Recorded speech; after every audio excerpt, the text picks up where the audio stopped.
Salam sejahtera. Selamat datang ke event kami CRCD Malaysia pada hari ini, hari terakhir 11 hari bulan Disember. Buat pertama kalinya kami dan juga tim CRCD Malaysia mempersembahkan semua yang ada di sini untuk hobi anda satu Malaysia. So kita ada pelbagai jenis RC dan juga kereta yang betul di belakang daripada kelab Toyota Hiace Owner Malaysia. So diorang akan tiba dalam 150 buah kenderaan daripada pelbagai negeri di seluruh Malaysia akan berkampung di sini. Dengan sekiranya panas di luar, boleh masuk di dalam. Di dalam kita ada pelbagai hobi expo untuk, biasa orang cakap untuk kanak-kanak, tapi bapak budak yang memeluk. Pelbagai jenis RC dan juga daripada kolektor-kolektor terkenal akan dibawa masuk ke dalam hall A di Madrid Hall A Kuala Lumpur. So, jangan ketinggalan. Hari ini hari terakhir anda untuk datang singgah. Jangan lupa singgah. Tunggu.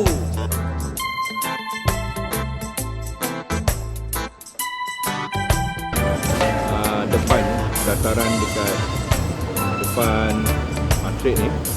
So hari ni kita ada pertunjukan Hiace Meetup. Maknanya semua pemandu-pemandu kereta, pemilik-pemilik kereta Toyota Hiace berkumpul di sini untuk berjumpalah daripada seluruh Malaysia. Ada juga yang daripada Singapura dan Thailand. Okay.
Father Time, Mother Earth, celebrate each baby's birth. Every child of equal worth, to Father Time and Mother Earth.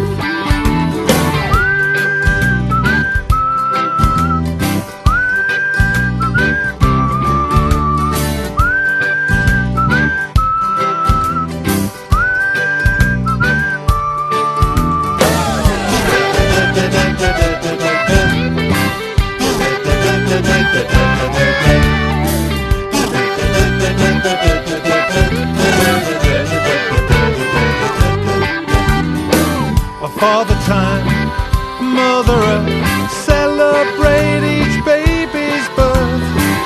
Every child of equal worth, to Father Time and Mother Earth.